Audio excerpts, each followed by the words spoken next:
पंतप्रधान मोदी आज पुण्यासह राज्यातील 11,240 कोटींच्या विविध विकास कामांचं ऑनलाईन पद्धतीने उद्घाटन करणार आहेत। मुख्यमंत्री शिंदे आणि दोन्ही उपमुख्यमंत्री सुद्धा त्यांच्यासोबत उपस्थित असतील।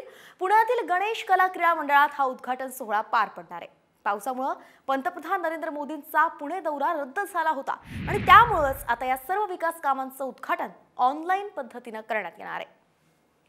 दरम्यान पंतप्रधान मोदी ऑनलाईन पद्धतीने कोणत्या विकास कामांचं उद्घाटन करणार आहेत, ग्राफिक्सच्या माध्यमातून एक नजर टाकूयात। पुणे जिल्हा न्यायालय ते स्वारगेट मेट्रो स्थानकाचं लोकार्पण मोदींच्या हस्ते होणार आहे।